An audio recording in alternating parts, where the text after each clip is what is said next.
All right, so we're going to get into the eighth language of Antojai, which is all about time alchemy.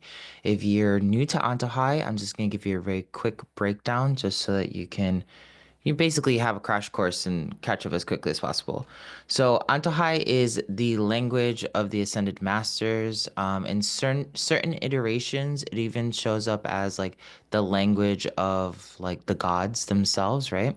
So it really just depends on whether or not you connect more to the concept of the Ascended Masters or the general concept of deities or gods as a whole, but they're basically the same thing.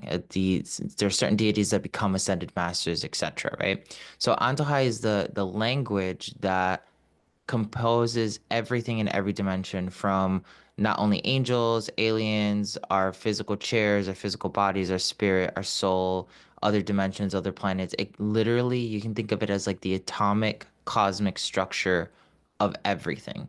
So you know how like in our physical universe we have atoms, well, like the metaphysical universe and like the entire whole has its version of an atom, which would be Antohai, is like the core of it.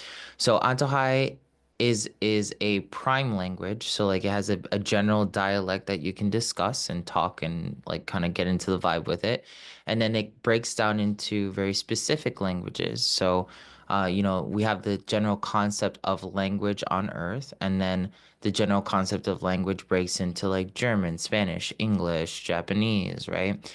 So the general concept of language, which is Antohai Prime, breaks into, like the eighth language of Antohai, the seventh language of Antohai, the 11th language of Antohai, the eighth language being time alchemy, the seventh language being quantum Reiki, the 11th language being sacred alchemy, essentially. Okay. So once you kind of like get a general idea of that, then you can kind of start piecing together and working with the Antohai in a very cool way. And I'm going to be walking you through how to tap into this particular language, which is the eighth language of Antohai. And in order for you to manipulate time and space, you need to actually understand how it works. Now, a lot of, spiritual teachers are going to teach you like this woo-woo crap, which is, just putting yourself in the right mindset and whatever. Like there's actual frequencies, there's perceptions, there are laws of reality that you have to work with and that you cannot deny if you truly want to say that you can bend time and space at will. Okay. So everything I teach you is not something that I'm just making up or something that I'm still testing. This is years of personal practice, training with other people who can do these types of things, learning from them, and then coming back and refining the art. Now, what I'm going to teach you as well, it doesn't really matter if it's just time alchemy or Antohai in general. Like this can be applied in healing, this can be applied in manifestation, it can be applied in general consciousness evolution. It's not just limited to bending time and space. Like anything that's being affected by time and space can be affected by this particular language of Antohai. Your memories are bent based off of time and space. The future, the past, the now, space in general, the concept of your manifestation, all of that has an element of time or space. When we even discuss like your inner child is a reference to a consciousness of yourself that is here right now, but for some reason you see it as it being in the past because you can't fully relate to that frequency of yourself. Okay. So your inner child isn't like an alternate version of yourself, though it is. It's a frequency of yourself that you've cut yourself off of because of the illusion of time and space. Okay. That's why some people just never grow up, right? They're always like perpetual kids, etc. So, dude, this is going to be like mostly the science behind it. You have to start thinking first and seeing like the different properties of time for you to actually then be able to bend time, okay? So, let us begin. Remember, what I'm teaching you is and is not. Now, what do I mean by that? Like when you really learn how to do esoterica and like massive manipulations, you realize that everything is a half truth. Like things make sense until they don't. Everything that is logical can sometimes be illogical, and everything illogical can sometimes be logical. And they like vibrate back and forth in and out of this reality. So that's why for certain people, there's a truth that they like inherently subscribe to, but that truth isn't universal across every platform, right? So there are a great example is in religion. Like certain people say like this one religion or this one deity has brought me the highest, sense of enlightenment, spirituality, whatever. But for other people who have probably had that same kind of interaction, then they're going to say, no, that's not true. That's not what my personal experience has been, right? So what I'm teaching you, you have to take it as far as you can until you no longer can take it that far and then grow past it because time itself is an illusion. So if it's an illusion, it doesn't have a coherent structure that makes sense 24/7. Like you need to just understand that. We're also dealing with time, we also have to understand that time is like Maya. So Maya is dream as well. Okay, so illusion and dream are a little bit different from each other, though they're similar. An illusion is forgetting like that you've even been like you're in something, right? Same thing happens with a dream, but a dream has more flexibility. Once you become aware that you're dreaming, you can actually lucid dream, right? Like you can tell the dream what to do, and then time and space does not obey the dream as it normally would outside of the dream, right? An illusion can bend time and space, but just becoming aware that you're in an illusion is not enough to bend the illusion. Okay. So when you're dreaming, okay, yeah, you become aware, then you bend the dream. But when you're in an illusion, you can become aware that you're in an illusion and you still have to learn how to actually use the science behind that reality. Okay. Like you can't just know it, right? That's why some people say, like, I live in an illusion in the physical world. They harm themselves like in this delusion of like nothing can hurt me because this is all a matrix, it's all a lie, and then something horrible happens to them. Like there is a fine line between sanity and insanity. There's literally they both have the word sane in it. It's just a variation of degree that turns it from sane into insane, right? It's just a very small variation of degree. Now you can argue tooth and nail like that change of degree, like the thing that makes you sane or insane is this particular thing, right? Like that doesn't really even matter in the equation. It's just constantly having understanding of where the boundaries are so that you can make the most out of it. Okay. So I have a few notes here that I'm gonna like go over with you guys and I'm gonna like express that with you. Let me see if I can pull up my annotations here with you. If not, no, I'll just have to read it. So, okay. So here, just pay attention, take whatever try to like meditate with it, right? So these are some notes that I have that I've learned across bending time and space scientifically. Time exists and it does not exist. Coming back to this, what you're seeing on screen, what I'm teaching you is and is not. Time exists and it does not exist. That means time is in your thoughts itself. Like if you think something's going to take you a long time, that is going to take you a long time. Think about the procrastination. Procrastination is an overabundance of time and space. Oh my God, that 15-minute email is going to take me, oh my God, forever. I don't really want to do this.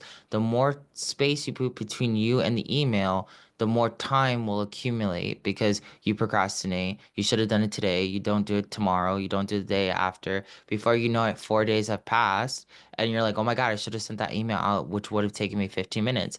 When you finally write the email, then you notice that a 15-minute email actually took you only like 4 minutes to write, and you accumulate all that time and space back into your reality, right? So, like, it's a thought process. It happens. Yes, there are different ways you can look at time.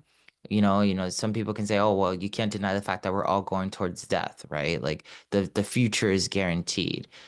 Not necessarily, because some people die, some people reincarnate, some people rebirth.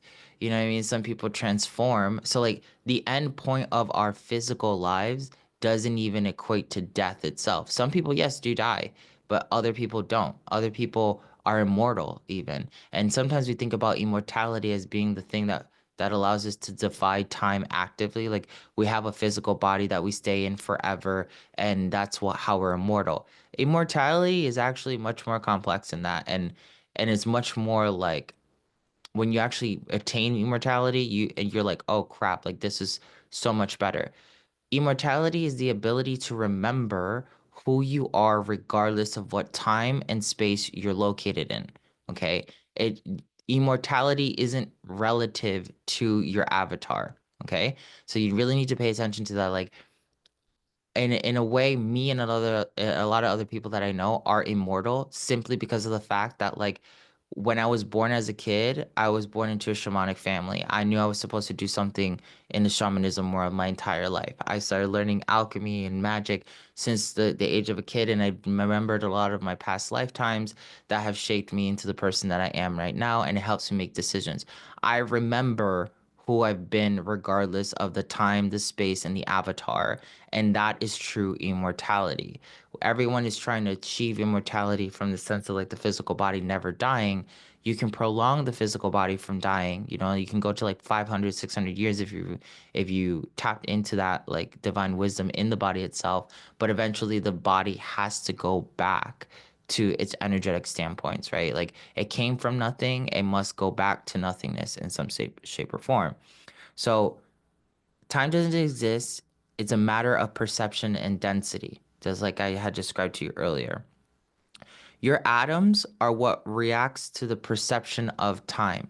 So you physically, when we're speaking about does your DNA recognize time and space? No, it doesn't. You can do something to one part of your DNA and be registered and it will instantaneously register to another part of your DNA that is linked to it. So atoms also instantaneously shift when something in the universe shifts.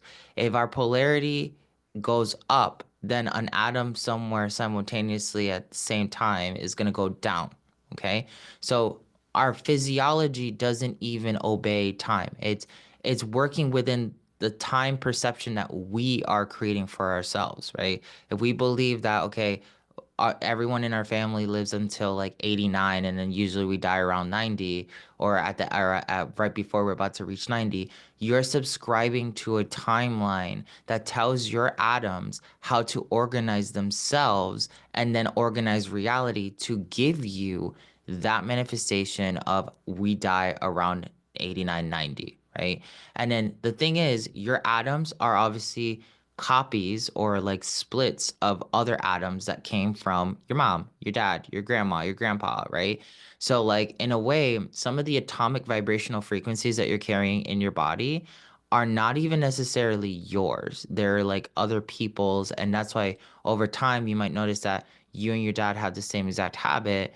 Your dad never learned how to overcome it. You did through meditation and through like self-reflection and being able to witness him not be able to help himself, which then motivated you to change the algorithm, right?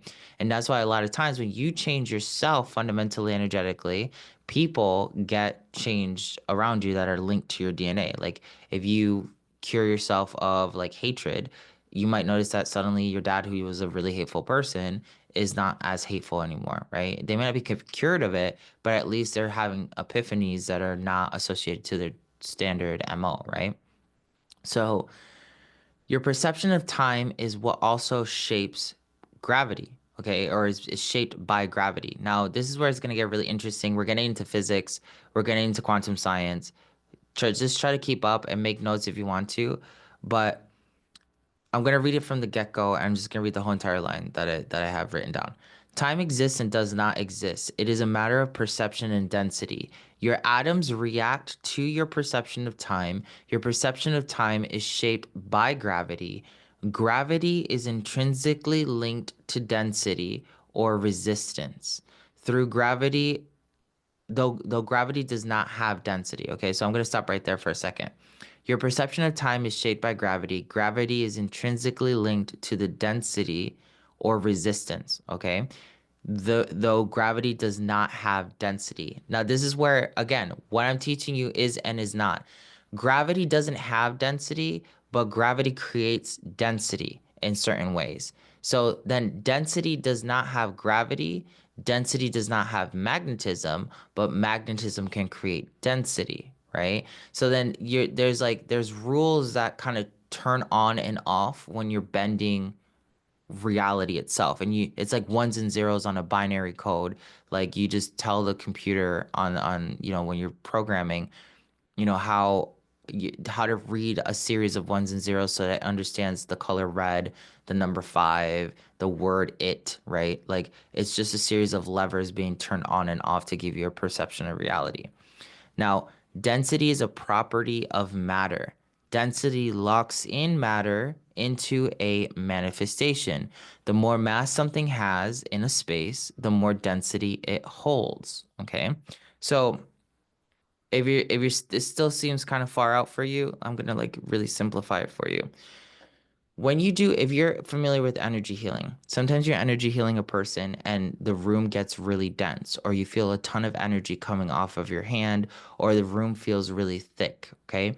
Every time you've been in that thickness, or you felt like that heaviness, gravity and density have been manifested. Basically, those are the forces that you're working with.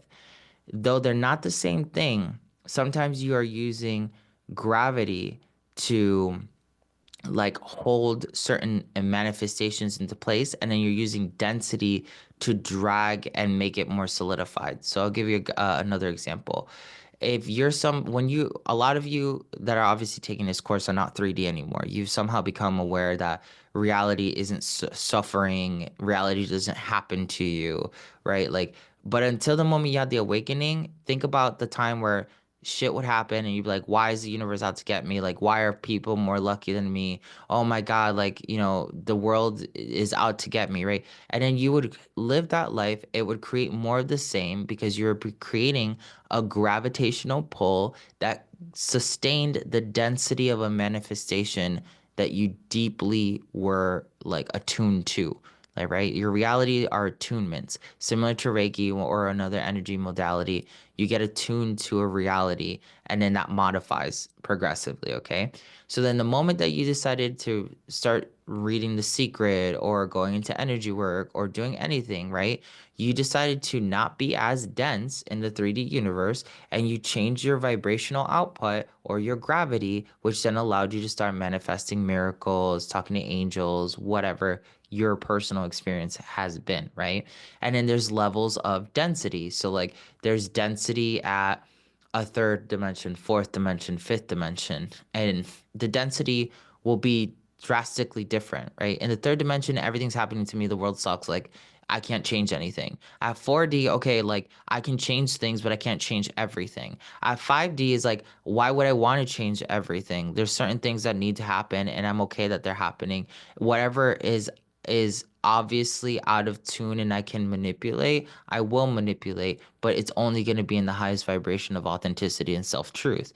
At 60, you don't even care anymore what the fuck is being created. You're just simply like, everything is a reflection of me. If I don't like this particular thing in my reality, what inside of me has to shift so that I'm not in alignment with this particular manifestation anymore. So like that's all density and gravity. It doesn't seem that way because at higher dimensions, the subject matter changes in a way, but it's still the same exact thing. So, like, when you think about density, the more mass something has in a space, the more density it holds. If you practice Antojai alchemy, this is the 11th chakra. The more mass something has in a space, ascended space, the more awareness or gravity, thalak, that you have in a space, you will then create a sustained ecosystem that has to revolve around that frequency. That's why Antohai shamans, or even like any shaman in general, when they've learned what their dharma is, everything just revolves around that. Like they don't have to do much to realize themselves because they've created such a concentration of mass that their reality can't be um objectified or dissected. Great example of this. Like once you reach a certain state of learning the dark arts or learning any like defensive magic, you come to a point where you're no longer like worried if somebody's gonna curse you, attack you, send you a hex or whatever. Like it's not even a thought in your mind anymore. It's just like, okay, like most people don't know how to curse anyway. So if someone tries, unless they're at my level, it's not gonna hit me, right? Or unless they're putting a lot of energy into it, it's not going to match my frequency. And if I live my reality from this space of like I don't like all curses that get hit at me, like set my way, just don't work out ever. They just never touch me.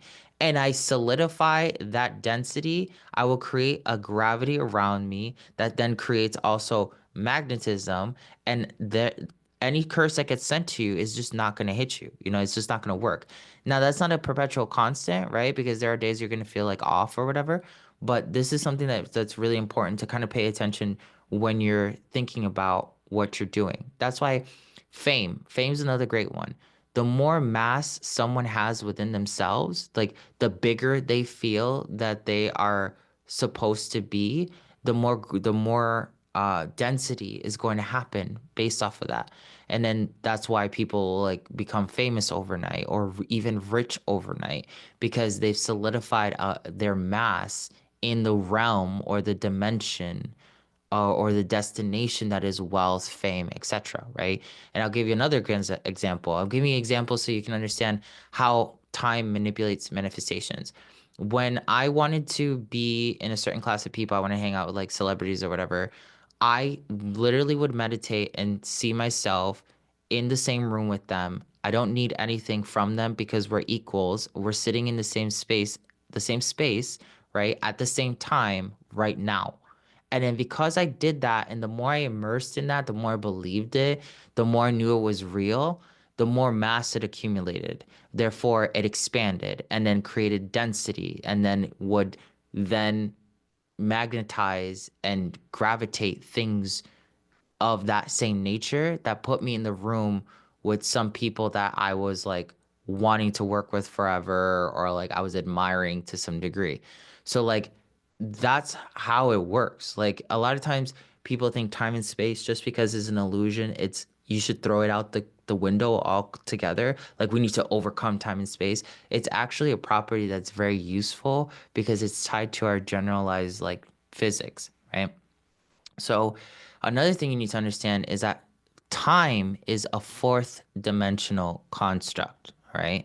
So, when we know this in physics, like the fourth dimension itself is time. That's why when people have a death experience at NDE, they see their entire life flash before them, and then they see how they affected other people with their choices as though they were those people at specific points in time, right? Because time is actually happening all right now. You are limiting based off of your mass, your density, your gravity, and your perception, what timeline you're actually experiencing in real time. That's why some days you wake up and you're like, today's gonna be a fucking amazing day. And then you go and you have an amazing day, right? Because that's the mass and the gravity that you've created in your reality. Density locks in when gravity forces particles to be pushed together. So the less space that there is between particles, are you listening? Right? I hope you're listening. The less space there is between particles, the more dense a specific thing happens to be, right? So the more solid something is, the less space there is between the particles in that reality. That's why when you're doing energy work, even one of the first ways that you can start really shifting your clients is expanding, like or adding space to the things that the people don't want. Like, oh, I don't want to be in this relationship anymore. Okay, add space between them and the person. Add space between their feeling of feeling, like they have to be in this relationship or else, and the or else. You add space in the manifestation of an illusion. Like sometimes I see it in my mind like a movie, right? Like a hologram. Have you ever seen Star Trek? Like they have the holorooms. Like I think of this room that's a hologram that's projecting an image onto the person that the person subscribed to. So what I do is like I take that image and I add so many spaces or so much space between each pixel, each particle in the holographic room to the point that you can't even see the picture anymore. And that's enough to dissolve the person's reality or manifestation. Okay. I do the reverse of that too. If the person's like, I don't want to be in a relationship, I add space. And if they're like, you know what, I really want to be more focused in my job, I diminish space. So like I diminish space so that the particles come more closer together and it becomes dense. So it's a manifestation that is in the physical world. Very simple. I'm telling you how the law of attraction works by simply bending time and space.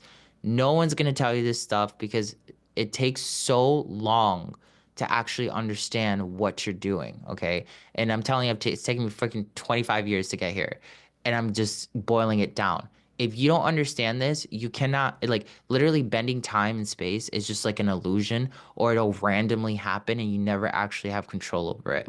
So, density is not magnetic, though magnetism creates kinds of density, okay? Now, this is where it gets kind of weird because gravity sounds like magnetism, magnetism sounds like gravity, density sounds like it's kind of somewhere in the middle, but they're all independent from each other and they summon each other. That's why when you have too much gravity, gravity will eventually be create a density. And if you have too much magnetism, magnetism will create a density, but density is not magnetic or gravitational. Gravity, though it brings things to it, similar to magnetism, is not magnetism, and nor is magnetism gravitational.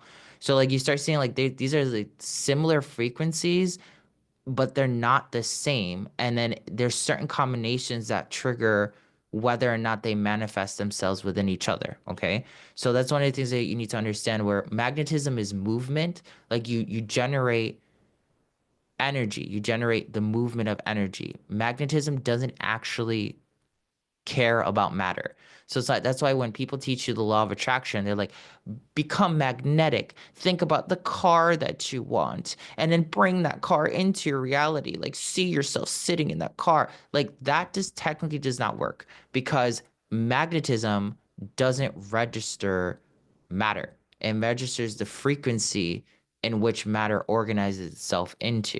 So like if you're gonna use the law of attraction to manifest a car, Rhea, you have to understand that how do I feel having this car? Well, I'm not worried anymore about like driving, to work in some shitty car. I'm, not really worried about, you know, what my friends think when I pull up on the driveway because I was driving like a janky noisemaker, right? You start focusing on the wavelengths of feelings, which is magnetic, that then would then put the car into your reality. But this is why some people don't get exact manifestations. You may want a Lamborghini that's like a hot green color, and then you start focusing, okay, I have this Lamborghini, I'm feeling this, I'm feeling that, whatever, blah, blah, blah, blah. And then what you actually end up manifesting is like, I don't know, a BMW that's purple, right? Like, why didn't you manifest a Lamborghini that's green? Because if you're not clear enough on the vibration of what you're feeling and it's not on the wavelength of the frequency that is the Lamborghini that's green, you're not going to get that. You'll get everything that you're actually tuning into, which could show up as a different car in a different color. Alternate realities that exist in the same exact place, whether or not how they manifest themselves is based off of your density, your magnetism, your gravity. Okay. So that's something that you just want to keep in the forefront of your thoughts. Magnetism attracts and repels, where gravity only attracts. Okay. The more mass something has, the more gravity it has. Gravity is between masses. So like I have a gravity, gravity works on me when I'm close to another person by default. Gravity works on me when I'm on a celestial body like Earth. Earth has a bigger mass than me, and that's why its gravity pulls me to it because I don't have a larger mass than it itself. Now, this is where it gets interesting. In the astral realm, if you were to meditate and you see your mass becoming like huge in the astral realm, you'll notice suddenly people start noticing you in the physical world. I don't know what it is about you, but there's something about you like you just seem like a really cool person. Or you'll notice that suddenly when you increase your mass in the astral realm, bunch of business shows up in your entrepreneurship that wasn't there weeks and weeks and weeks prior because you're literally using the concepts of time and space to your advantage. Magnetism doesn't attract or work on matter. I'm going to put that out there again. So if that's how you manifest, don't do that. Magnetism has the choice to attract and repel. Let me give you a great example of that. If I say that I'm going to live in a vibration of truth, I'm going to magnetize everybody that is truthful in my reality. Anyone who's in my reality that is not truthful will automatically get repelled because magnetism works off of like. right? If I think if and that's the thing, like you don't even have to think about whether or not you're these things. Like a person can be greedy and never think that they're a greedy person, and then they're always surrounded by greedy people who are always using greed to get the upper hand on them, right? Like you don't have to be aware that you're greedy to be in the magnetism of greed and then magnetize people who are going to be greedy and people who want to be exploited through the vibration of greed. Because just because you're a greedy person doesn't mean you're negative because there are positive people that are going to walk into your field so that you can exploit your greed onto those people. And that's where like people would they want to look at energy work as like only, oh my God, love and light. Like that's not how it works. It's definitely not. Can you use it for love and light? Absolutely. But can you simultaneously take the dynamics of energy and turn them into something negative? Objectively, yes. Okay, because negative isn't even negative. Negative for one person could be positive for another, right? And positive for one person could be negative for another. It switches constantly. Finally, gravity solidifies matter because gravity attracts all objects with mass, right? So if I solidify myself and I say I am, the most proficient energy healer on the planet, and I solidify that and I solidify that internally with my actions, with my ethics, with how I build my business. And I'm accumulating more mass, more mass, more mass, more mass. Gravity eventually is going to kick in and it's going to attract all other objects that are going to solidify that creation. That means the clients, the business opportunities, the tech, the growth. Like, sometimes people want to, really grow their presence on social media and they think at first it's going to be through TikTok. And over time, you're forced through your own magnetism to evolve into YouTube or evolve into a podcast or evolve into doing public speaking, right? Like the magnetism has to adjust itself based off of what we're discussing. Now, sorry. Let's talk about time. Hopefully that was a pretty clear explanation here for us to kind of be able to work with. If not, you just replay this and you'll see it manifest in your reality. This is just kind of the basics of it. Now, human time goes forward. Think about it. People are always like, oh my God, what's going to happen in the future? Like, I have to do this, I have to do that. Like, we're always moving forward in time for the most part. And we're trying to do the most before we get to the end. That's linear. That's kind of like a masculine form of thinking. Shamanic time goes upward. Okay. So like you don't go forward in time, though you still can go forward and up. Shamanic time goes upward. Sometimes shamanic time goes downward as well because you don't always want like think about like a maze. A maze can have three ways out of it, right? Some paths might have more turns and twists around it, and it may take you longer to get out of the maze. Other ones have shorter turns and twists, and the third path could be like a direct straight shot right through the maze to the end, right? Sometimes, depending on where you are in any maze or any manifestation or area or time space of your life, it's easier for you to go up in time or down in time so that the pathway just is easier to get to or you experience certain things that you want to experience. Now in alchemy, like when you study like really, really advanced alchemy, in King Solomon's work, it's known as the 32 Paths of Solomon. There, it's like these secret alleyways of reality that you can access and work your way through. And it takes you to, the results that you want really fast, right? So if we look at it on a graph, shamanic time is going up and basically up and down, and then human time is going forward. Now, when we look at the dynamics of yin and yang, okay, yang is masculine, yin is feminine, okay, yang is the white, yin is the black, yang is time, and it's up, okay, it's positive. Yin is space, it's down, and it's negative. Now, this kind of goes into atomic theory in just a little bit. And I don't always agree with the dynamics that, esoterica describes because a lot of times esoterica describes the feminine as like a negative counterpart. when it's not, you know what I mean? Because the obviously the masculine has its negativity as well. But just for the sake of the math, right? Just roll off the math and modify your ethics as you go forward. Yang time would be shamanic time, right? It's going upward, where human time goes forward, and then yin time would be underneath that. So like this diagram seems a little bit complex, but yang moves towards the future. And it time and this was crazy. Yang is consciousness, right? Like linear consciousness. It's like A, B, C, D, E, right? So Yang sees reality moving forward, but Yang is actually time that's going upward. So people are not actually even using the divine masculine properly because they use their divine masculine to move forward in time to solve problems.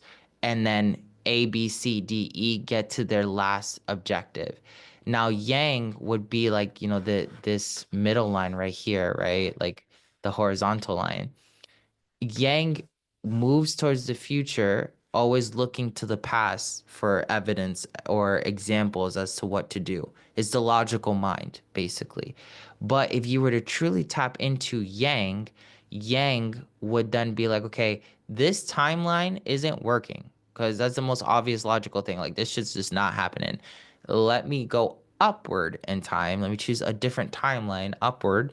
And then work from that space. And then you can see this in different kinds of hypnosis work, quantum jumping techniques, where you visit an alternate reality version of yourself that's in another timeline that's accomplished the thing that you want.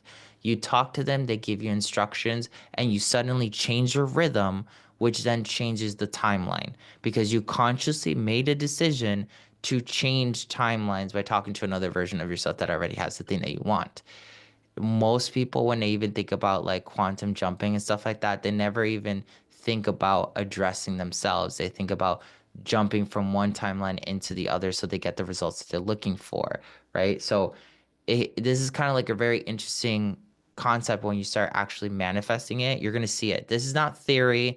This is not like, oh, I hope you get it. Like, if you do what I'm telling you, you're going to see it. Like, it's been proven so many times over. This is a science, okay? Now, when we think about yin. Yin is about space, okay? You can manipulate space. You can manipulate time based off of space. So for instance, if I create a space around me that says everything comes to me easily and effortlessly, and that's the accumulation of mass that I've put in my aura, time is going to naturally bend around that concept and bring me the easiest routes to get to the end results of whatever it is I'm creating regardless.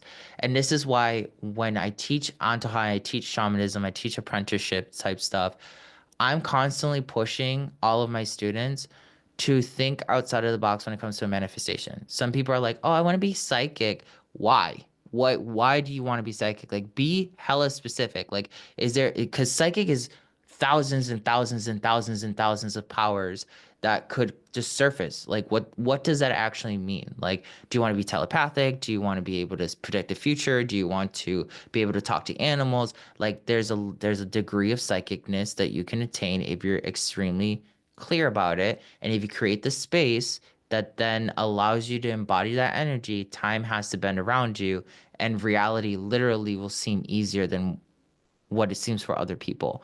And that's why some people seem to have like a really easy life and others don't, because unconsciously you can do this. Like, you don't even need to learn alchemy to do this. Some people just know how to do it, right? So it's really important that you kind of pay attention to that.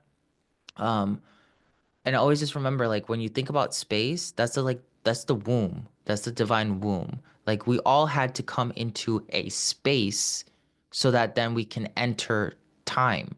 Without the womb or the divine feminine, there is no linear time. There's only the idea of time, and it's applicable maybe. Without the space, there is no time. So like, when you do like past life retrieval, right? Or past life whatever, you're going to a space which is an alternate life that is holding the codes of a specific time or the story of that timeline itself, right? So like if you study black magic or like you've even studied Adamans, right? The womb dimension, which is tied to the seventh chakra, is the matrix. The womb dimension is the holographic field, which is the flower of life. And then that's where you start seeing like, oh my God, like even black magic isn't evil. It's just showing you how to do the same thing, but from a different standpoint, from a different access point. Now, always remember the past is positive, the future is negative. Okay. Why does this work? Listen, it's just how the universe is created. I can sit here all day and try to tell you like the advanced science behind it, but you're not really going to learn the juice of what I want you to learn. I want you to just be able to do it. So, simply put, the past is positive. How do we have evidence of that? Whenever somebody comes to you for a trauma, if you're an energy healer or whatever, I got to get past, I want to heal the past. I want to heal my relationship with my mom. You want to put positive energy into the past so that you have a different outcome into the future. You see what I mean? Like that right there shows you that the past is like has a positive charge and everyone looks to the past. Even if your future is shittier than the past, a lot of people look into the past and they're like, "Oh my God, like the days used to be good when I was in college." Like when you were in college, you didn't even know who you were. You were like up and down, having like really crappy relationships with people, like the world was a cluster of emotions, right? Like, was college actually better, or do you make it nostalgic because it seems like another time and it seems like it has less resistance than it did now, right? And then that's why when people look at their youth, it's also like positive, right? The past is positive. We have examples that the past is positive.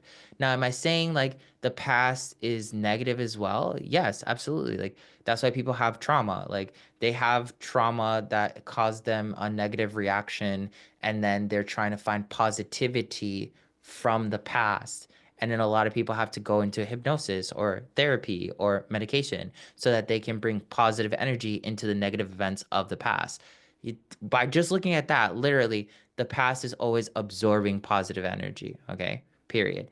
The future, negative. How do we know that? People are constantly afraid of the future. Oh my God, what's gonna happen tomorrow? I don't know. I shouldn't spend money right now because of what. You shouldn't spend money right now because it's you don't know what, right? Like that's one of the things that I've kind of like had to use with myself. Like, am I gonna have this experience now or not? Because tomorrow I don't even know I'm gonna be alive to even have the experience and make this decision in the first place, right? So a lot of people even like restrict themselves for the future without even knowing that there's a guarantee of the future.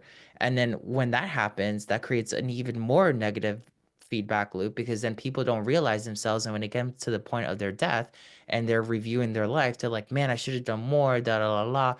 So many people that have been in hospice when I used to work with hospice patients used to tell me I should have traveled more. I should have done this more. I should have really taken the time to like get to know my kids more. Right? There's always this negative, I'm about to transition. I should have done something else. And they look back and then what are they seeking? They're seeking the positive. I should have loved my kids more. I should have been more positive, right? I should have done that in the past.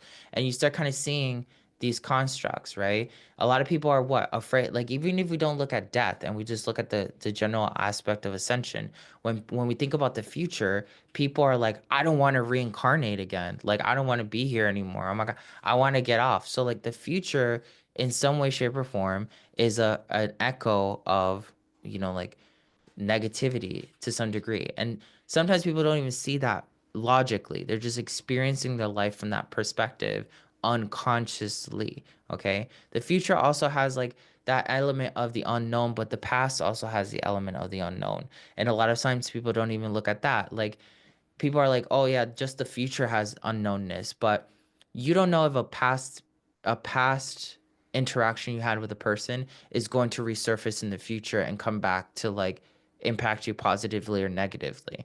So the unknown exists on both ends of the spectrum. It's just whether or not like you're ignorant of the fact that positive and negative is in both and like they reverberate off of each other. Okay.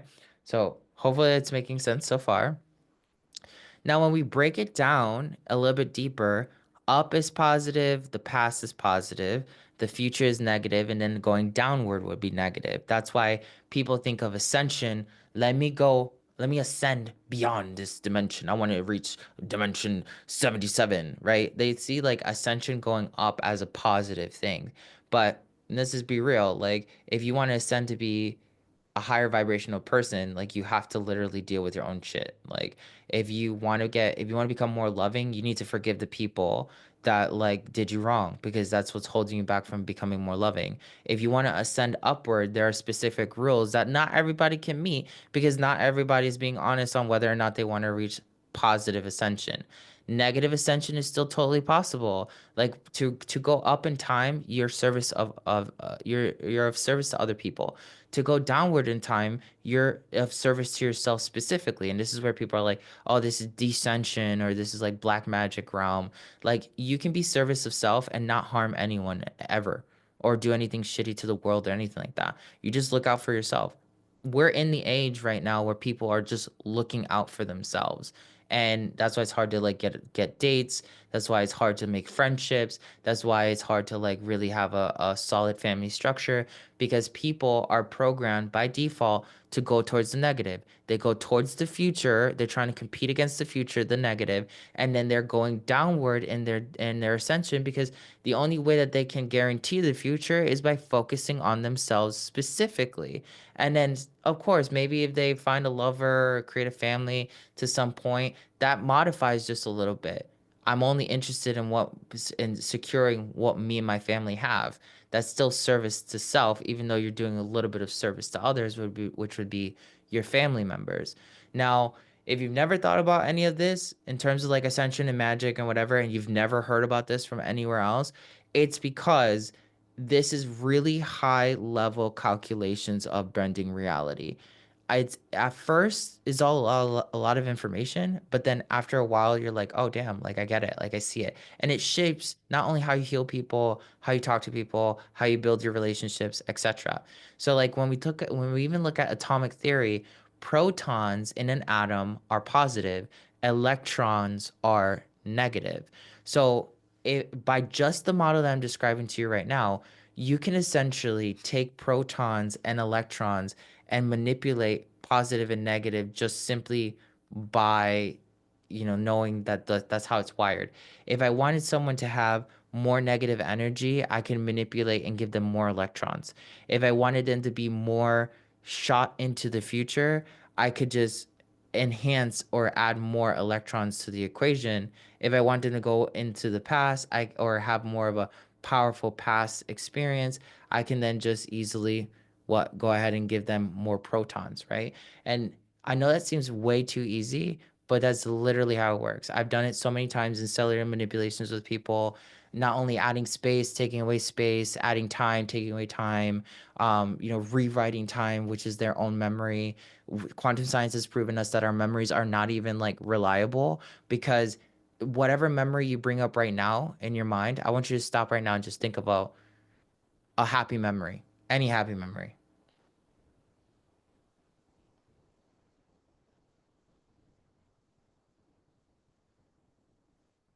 That memory is not the exact moment that you lived because every time we revisit a memory, we alter it ever so slightly. So that means your memory is not subject to time and space. It didn't record a moment in time and space. It when you lived a time and space that reminded you of a frequency that is associated to an alternate reality. The memory that you have in your mind right now is an alternate reality from what you originally experienced, but it still feels real to you. It still feels like it's part of you because you did live it in an alternate timeline. All right. That's where it just really gets trippy. Now, if we look at an atom, what you're looking right now is an atom. We have the electrons, which are negative. We have the protons, which are positive. We have the neutrons, and then we have the electron shell. So why am I showing you an atom, right? We're talking about time, bro. Like, what's going on? Okay, well, if we break down the properties of an atom and we actually like think about time, electrons would be the future, the protons would be the past, the neutrons would be the now, and very interesting if you look at it, the blue, which would be the now, and then the green, which would be the past, are in the center. The future, which is negative, revolves in a cycle around your perception of the now and the past. And that why and Prove me wrong on this. Like literally prove me wrong. People are always making decisions about the future based off of their past. And then right now is they can only focus on the past, therefore making decisions from the same places always. This is why identity shifting is powerful because when you actually identity shift, you're changing the timeline of the person that does the thing. Okay? Like if you're somebody who got bit by a dog and you're always afraid of a dog, right? When you identity shift into the person that no longer is afraid of a dog because they got bit of a dog, you switch timelines without realizing it. You literally change your atomic structure so that it's vibrating and spinning at a different space or a different volume, and then you switched reality. Your atoms are in two places at once. So your atoms are literally in two time spaces, right? The nucleus itself is in two time spaces, and the cycle, the future, the now, the past, there's two of them always in every choice that you make. And then that branches off into more and more and more different possibilities. Now, one of the last things I want to bring in is kind of like breaking down the quadrants of time. One second here.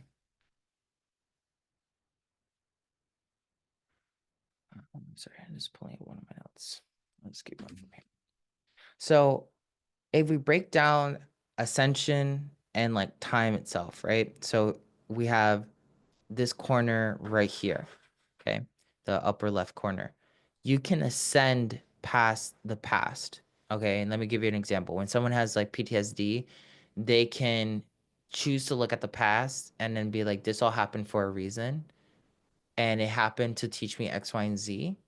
So the problem isn't the event that happened in the past, it's just the way I've been looking at it. So you can ascend past the past, which is what typical energy healing does. Like it uses positive to help someone understand the meaning of life and therefore they can evolve past it, right? But you can also ascend into the future, which would be positive negative energy. So like ascending into the future is choosing your highest timeline, projecting yourself into that person, and then like continuously being attuned to that version of you. Like the multimillionaire version of you has a very specific frequency, it's a very specific energy, very specific thought process. And then when you attune yourself to that, that energy flows through you, you mimic it, you get multi-million dollars. That again sounds way too easy, but is mostly because people don't really look at themselves or the dynamics of reality from this lens. You can descend into the future, okay? Where that's where a lot of black magic comes into play. When you do black magic, a lot of times you're lowering your vibration to match a physical thing. And this is where advanced energy work, a lot of people don't even know this about advanced like manipulations of time and space. Sometimes you have such a high resonance that the thing that you want, which is at a lower resonance, cannot be attained because you're not at the same frequency, right? Because so like let's say this is why there's I, I'm always like, dude, like there's so many different examples. One great example is energy healers that struggle with money. Okay, energy healers that constantly struggle with money is because they're always looking at positive, which if they ascend past themselves on their perception of money, then cool, they will get money. But let's say like some people are like so high vibrational because they're always working with angelic energies or like higher vibrational things, they want to get $1 million out of nowhere. Their vibration is so high that it cannot literally bring forth the material composition that they're calling forth at a lower descended level. So like when alchemists choose to use black magic to manifest a ton of money, sometimes it makes sense. It's a balance move. Like they're vibrating way too high. They use black magic so that they can manipulate the physical world and then continue to stay in their high vibration. Some people just look at black magic as being like a negative thing, but really it's like it's just like anything else. Like if you need a boat to get across a river, you're gonna switch to a boat. You're not gonna just like drive across the river, right? And a lot of people look at magic and manipulation of reality as like you're just in a car constantly, right? And you can only be in a car. No, you can switch to a plane, you can switch to a boat, you can switch to being on roller skates, you know what I mean? Like there's different modes of transportation. It's just whether or not you're utilizing your full extent of your expression in yourself, right? Then you can go ahead and you can descend into the past, which is very, very common for a lot of people. Some people who are stuck in PTSD and can't evolve past it, they continuously dissolve and descend into the past, reliving the memory, which is not the original event, modifying the event. The event gets worse in their mind. They come back into the now. They take action from that place, creating a more dense and negative future. And then the cycle repeats. The cycle repeats. The cycle repeats, right? Anatomically speaking, they have not changed. And this is why when you start using time alchemy, your ethics are going to become a little bit more brutal. Not saying that you don't care about people, but you will also understand that some people cannot be helped because they're going to choose anatomically the same results perpetually. That's not saying you can't shift somebody out of making them the same choices, but that sometimes requires a lot of energy and a lot of time and a lot of patience. And you're just gonna, a person who's subscribing to time requires time to get over their problem with time. And I know it doesn't always make sense, but like I've had clients where I've said the same thing to them 20 times in the last 4 years, and it's not until like the next final time that they're like, oh man, is this what you've been saying to me this whole entire time, right? And even people's languages will show you, like their language structure shows you where they're creating reality from. So remembering this model right here, the past is positive, the future is negative, and then analyzing where you are on this chart. Like you may at sometimes descend into the future when you need money, and when you're healing people, you're ascending past the past, and when you're working on yourself, you're ascending into the future. It's not linear. You're not just going to be like constantly avoiding the negative is partially beneficial depending on what we're talking about, and the only way you can really bend time and space is if you understand authentically what you're doing. Be real with yourself, right? Even if you notice that you're always descending into the past or descending into the future, it's more powerful for you to know exactly that's what you're doing than to lie to yourself and say, I'm ascending past the past and I'm ascending into the future always. That's not necessarily true. Now, what's really cool about this, as we're coming to the end, I promise. Um, there are quadrants of your brain. So like your brain has emotional tissue and it has thinking tissue. And then when you break down the quadrants of the brain into emotional and thinking tissue, you start seeing where you can manipulate time and space. Emotionally, right? You can ascend past the past and descend into the past. Okay. Your emotions will allow you to do that. Right. And if you think about energy healing, your emotions will make you feel more shitty about a past experience, right? Which then makes you regurgitate it. And I don't know about you, there's times where I'm just sitting down and I think about a past thing and I say, screw that guy, or you know what I mean? It's just like an immediate response. When you're energy healing people, you're using emotional tissue to help them ascend past their own emotions. Like, okay, how about we let go of the pain for just a moment? What if I let go of the pain? What's gonna happen then? Okay, well, let's just try to see what it feels like just to be neutral. And then you help the person pass their own mental limitation. Thinking tissue is in the descending into the future and ascending into the future. People are constantly thinking about how they're going to manipulate the future. So, like, if you think too much, you can descend into a future, cut shortcuts, figure it out, get from one point to the other as quickly as possible, maybe a little bit chaotic, right? Because it's negative, negative. Or you can ascend into the future. You can choose to do better so you become a better version of yourself so you can basically open up new doorways. Okay. So these are kind of like the major components when it comes to manipulating time. And you need to be able to see this. There's one more thing that I want to share with you guys, which are my notes over here.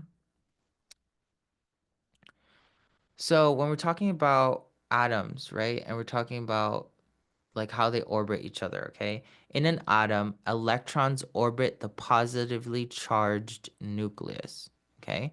So electrons orbit the present and the now. So the future orbits the present and the now. You need to be aware of that. Um, when an atom has equal number of protons and electrons, it is neutral in charge overall. Okay? So if you want to neutralize something, energetically, scientifically speaking, okay, in black magic, this is called the PEP, neutralization. You just bring the same amount of electrons and protons into the equation. And then the atomic structure doesn't vibrate tension. It doesn't vibrate positive or negative. Okay.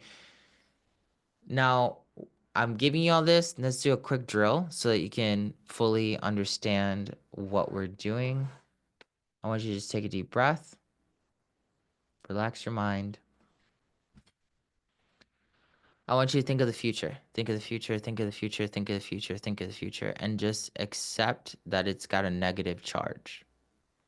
Even though you want positive things to happen, it has a negative charge.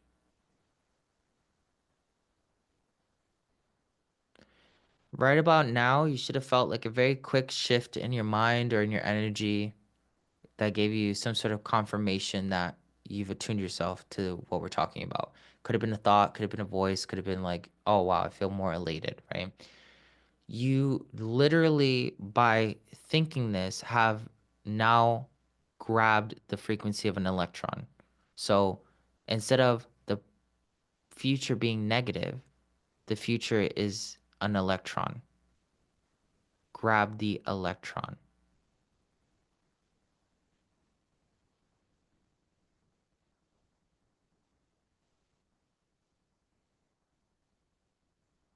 And if you just shifted again and you felt like some sort of energy open up or anything change, it's because you just literally grabbed a subatomic particle.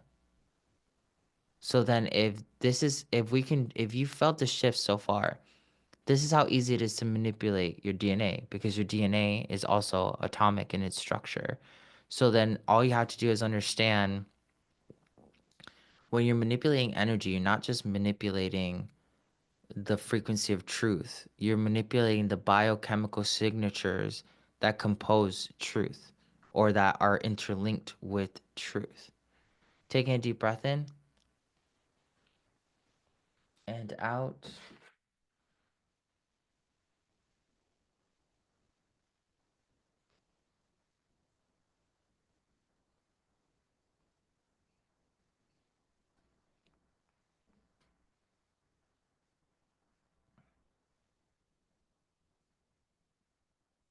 And just allow yourself to really connect to atoms.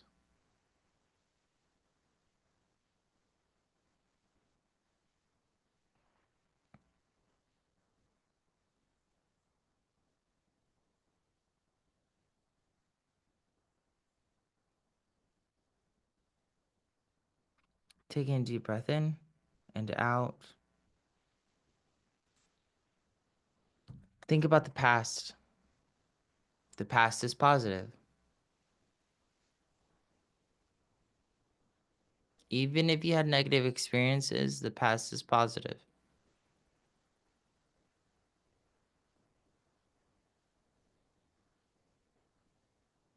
And if it's worth it to you to learn how to bend time and space, even if you had a negative past, the past is positive because that's the only way you got here in the first place.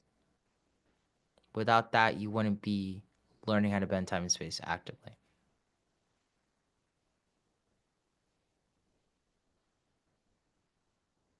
If your energy is having a hard time shifting, but you can feel like it's attempting to shift, this is where you have a limit in your perception of time. This is why I told you there's no point in teaching you how to actually do like the keys if you can't even get past your own like limitation. You won't be able to bend certain things if you're not like aware that you're rigid in a certain perception of time. If you feel your energy like opening up, expanding a little bit, kind of like flowing through you, then you're aware that the positive is the past and that you're basically touching a proton. So change what you're feeling to just knowing that you're touching a proton. And then notice the difference between how a proton feels versus an electron. Now, if you stop and you think about a manifestation, think about something that you want to create a year's time from now. Put that in the forefront of your mind's eye, recognizing that it has protons, electrons, and neutrons. If you feel neutral towards this thing, you have an equal amount of positive and negative energy.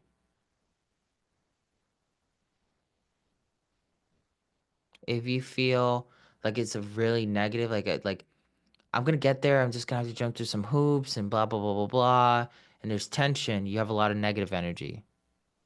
If you're looking at it and you're like, you know what? It's already happened. Yeah, I already got it. It's just a matter of time before it just fully manifests. You're using positive frequency to collapse time.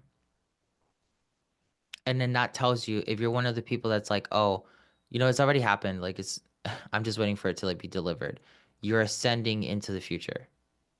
If you're looking at it from this negative standpoint of like, oh, like I'm gonna have to jump through stuff, you're descending into the future. The way you look at the construction is what's telling time and space to obey. That's why when people say, oh yeah, I'm gonna manifest the houses, in 5 years' time, what if you can manifest it in 2 months? Like the only person that said it takes 5 years for you to get that thing would be you because you're agreeing to a 5 year construct. Taking a deep breath in and out.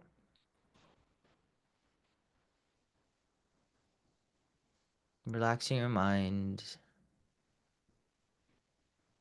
And if you have any questions, you're free to ask. Your only homework is to recognize time is masculine, space is feminine. So when you're cleaning your house, you're working on your space. You're working on the feminine aspect of your reality. When you're planning a time to hang out with your friend, you are working in the masculine construct of that same reality. And then when you're aware time is masculine, feminine is space, you can then start to balance that internally. When you can see as above, so below, you will actually be able to work tandemly with the cosmos.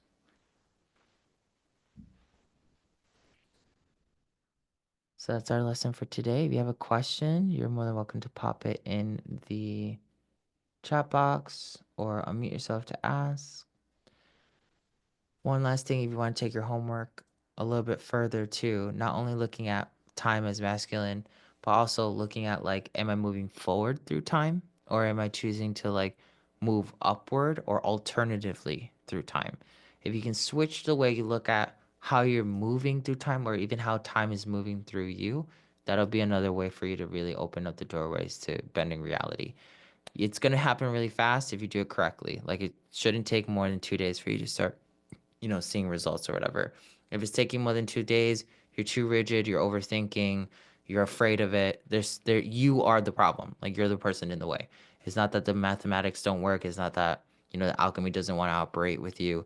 You are the only thing that's creating a density of gravity that is by mass, making things more difficult for you.